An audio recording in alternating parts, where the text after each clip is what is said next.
Hey guys, Desolator Magic back with one quick video. I just wanted to let you all know about a grand opportunity that's going on. That's really unfortunate for me because I sell cards, but really fortunate for you guys.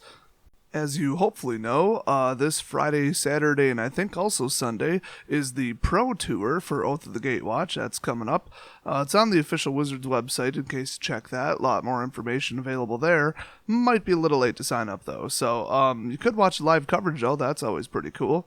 But of course, there's only one thing I think about when I think about the Pro Tour, and that's what's it going to do to prices. Well, basically afterwards, the top net decks get posted. In fact, usually it's a little bit earlier even. They start talking about who's playing what, who's winning with what, and by the time they start showing the final couple tables, well, you could just look what they're playing. You won't get an exact deck number, but you'll know the overall strategy, and you could probably extrapolate it from there. So because of that, people start going on the online singles type selling places like, for example, eBay and all the major card sellers, and they just buy up all the cards that the pros are playing with so that they can build their net deck, which of course I think you all know by this point what I feel about net decks, but I do like them in that as soon as they're posted, it helps me sell cards. But in the meantime, every 24 hours I look up my card prices compared to other people's card prices on eBay and drop them so that they're much more reasonable. Unfortunately, it looks like the prices just tanked, absolutely tanked over the last 2 days. We're talking 20, 30, 40% on certain cards. So even the most expensive ones just went down the toilet. I mean, Kozilek is way down. World Breaker is just atrocious. It's almost down to its pre-release price. Sylvan Advocate, I think, actually went up, but Goblin Dark Dwellers went down. All the manlands went down. I mean, they're barely even worth selling for me at this point. So, the silver lining is, if you guys wanted to pick up some singles, this is the only cheap time to do it. Pretty much Thursday and I guess Friday would be a little early for people to start saying who's playing what in net decks. And that's about it, because afterwards certain cards are going to go up. Now, certain cards are going to go down or continue to go down, but usually, as the rule goes, not the good cards. Now, of course, there's a little disclaimer.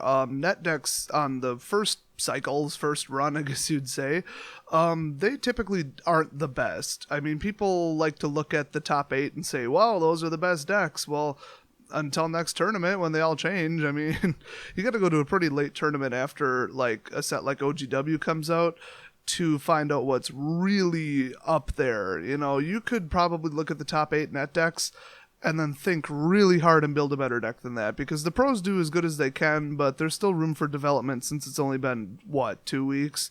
And of course, disclaimer number 2, net decks are designed to win at national tournaments against other net decks. So you're trying to beat, if you go to a tournament and you're making really popular decks and you're a popular celebrity, you're trying to beat other people running super powered, super cliche, well-known decks. If you're going to your local LGS, you're looking to beat just pretty much the cards that are in legal right now in general, because people could build anything. You have no idea what they're going to show up with.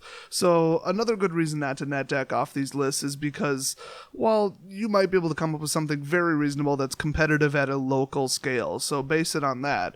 But regardless, there's going to be some crossover between the cards in the net decks and the cards in your deck that you want to build. So in the next 2 days, if at all possible, I would strongly recommend buying lots and lots and lots of cards for all the deck ideas you could possibly come up with. And of course, if you're selling cards, or trading them in store credit or whatever, doing something related to money and cards, or really even just trading them for other cards, I wouldn't do it now. I would wait a little bit and see if the prices go up for you too. Since this is a little bit of a short video, I might as well cram in some additional stuff at the end that I was going to say in the comment section anyway. Speaking of comment sections, go over to the comment section on my 1000 subs video, the AMSS Ask Me Something Specific, which is almost the opposite of an Ask Me Anything. And leave any kind of questions you've got about the topic that I proposed there. There are some fantastic questions in the comment section that I never would have thought of because I'm bad at random creative thinking, I guess. I don't know. But yeah, I can't wait to make that video. I might even have to make it a part 1, part 2. But yeah, it's going to be fantastic. Some of the answers are going to blow your minds already. That's why I really wanted to make it already, but I'm going to wait till there's even more questions. So head over there and leave any questions you've got about, well, basically online single sales. And I will see you guys next video.